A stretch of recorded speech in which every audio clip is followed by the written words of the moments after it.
वो है अपलाइन और डाउनलाइन के रिलेशंस के बारे में।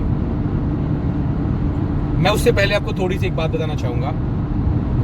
दोस्तों, जिस तरह से हम अपने बच्चों को सिखाते हैं और वो बच्चे हमारी बात को सीरियस नहीं लेते, हम लोग क्या चाहते हैं कि जो गलतियां हमने करी वो हमारे बच्चे ना करें, इसी वजह से हम उनको सिखाते हैं। सेम चीज़ नेटवर्क मार्केटिंग में भी होती है।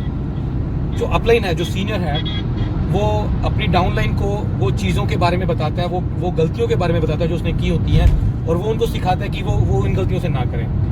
लेकिन बहुत कम लोग हैं जो उसकी बातों को सीरियस लेते हैं। अदरवाइज ज़्यादातर लोग तो कुछ मजाक छोड़ के उड़ा के कुछ उसको सीरियस नहीं लेते, कुछ सिर्फ सुनते हैं, और जो सीरियस लेके उसको अमल करते हैं वो आगे बढ़ते हैं।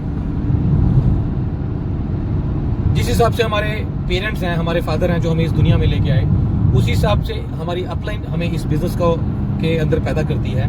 और मेरे हिसाब से जिस तरह से हम अपने पिताजी को रिस्पेक्ट देते हैं, उसी टाइप से हमें अपनी अपलाइन को भी, बीइंग ए फादर फिगर, उसको रिस्पेक्ट देनी चाहिए।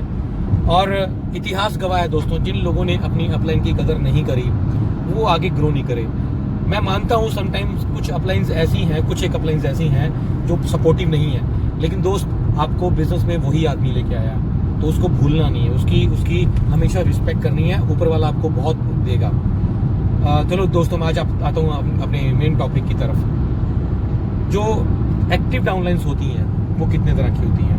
मैं एक्टिव डाउनलाइंस की बात कर रहा हूँ, मैं उनकी बात नहीं कर रहा हूँ जो काम ही नहीं करते, जो हमेशा बहाने करते रहते हैं, बोलते रहते हैं, ज्ञान बांटते रहते हैं, किसी की बात सुनते नहीं है, ना मानते हैं। मैं एक्टिव डाउनलाइंस की बात कर रहा हूँ जो आगे बढ़ती हैं। तो दोस्तों, एक्टिव डाउनलाइंस 3 तरह की होती हैं। पहली डाउनलाइन होती है एकलव्य की तरह। ये बेचारे वो लोग होते हैं जो एक अच्छे लीडर्स के डेप्थ में जाके कहीं ना कहीं ज्वाइन करते हैं। इनको अच्छी अपलाइंस, कई बार अपलाइंस के संपर्क में ये बहुत कम आते हैं, और ये कहीं ना कहीं सिर्फ एक अच्छे लीडर को, अच्छी अपलाइन को एक रोल मॉडल मान के उसको फॉलो करते हैं, उसकी वर्किंग स्टाइल को देखते हैं, उसको कॉपी करते हैं, उससे सीखते हैं, उसके काम करने के तरीके से सीखते हैं, और ये खुद एक बहुत अच्छे लीडर बन के बाहर निकलते हैं। और मैं आपको दिखाऊंगा, आप देखेंगे इंडस्ट्री के अंदर जितने भी बड़े लीडर्स हुए हैं वो ऐसे ही हुए हैं, जिन लोगों ने एक अच्छे व्यक्ति को फॉलो किया, उसको देखा और एक अच्छे लीडर बने।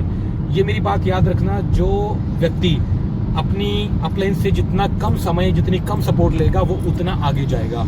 और ये वो लोग होते हैं, एकलव्य टाइप के लोग, जो अपनी अपलाइंस और अपने सीनियर्स को से उनकी हेल्प बहुत कम लेते हैं, और ये बहुत दूर जाते हैं। ये ऑटो मोड में काम करते हैं, बेहतरीन काम करते हैं। दूसरे तरह के जो डाउनलाइंस हैं, ये होते हैं अर्जुन की तरह। इनको अपने अपलाइंस का स्नेह मिलता है, ये उनके साथ रहते हैं, जैसे कि अर्जुन द्रोणाचार्य के साथ रहता था।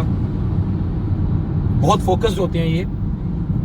जैसे कि एक बार परीक्षा के दौरान द्रोणाचार्य जी ने एक पक्षी की आंख को निशाना लगाने के लिए बोला गया, तो अर्जुन ने को सिर्फ वो आंख नजर आ रही थी, उसको अपना पूरा का पूरा वो फोकस नजर आ रहा था, जबकि बाकी के जो उसके विद्यार्थी थे, उनके किसी को पेड़ नजर आ रहा था, किसी को पूरा पक्षी नजर आ रहा था। तो जो अर्जुन था वो पूरा का पूरा फोकस था। ध्यान रहिए, मैं एक्टिव अपलाइंस की बात कर रहा हूँ, एक्टिव डाउनलाइंस की बात कर रहा हूँ। तो वो फोकस था, तो लेकिन उसमें एक कमी थी, वो इफ एंड बट करता था। जब द्रोणाचार्य जी उसको सिखाते थे तो वो साथ साथ में अपना दिमाग भी इस्तेमाल करता था। कई बारी ये क्यों, ऐसे क्यों, ये चीजें उसके दिमाग में आती थी। दोस्तों, तीसरे तरह के जो मैं डाउनलाइंस की बात करने जा रहा हूं, ये होते हैं हनुमान जी की तरह।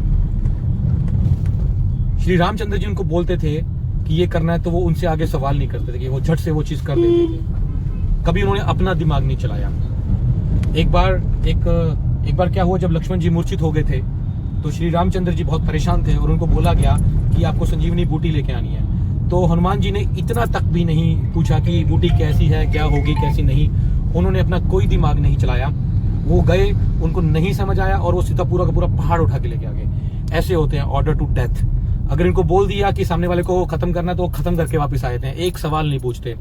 और दोस्तों, आपने शायद अगर रामायण देखी या पढ़ी होगी, तो जब हनुमान जी को श्री रामचंद्र और सीता जी के बारे में पूछा गया, तो उन्होंने अपना सीना चीर के दिखाया था, और उनके सीने के अंदर श्री राम जी और सीता जी की तस्वीर नजर आई थी।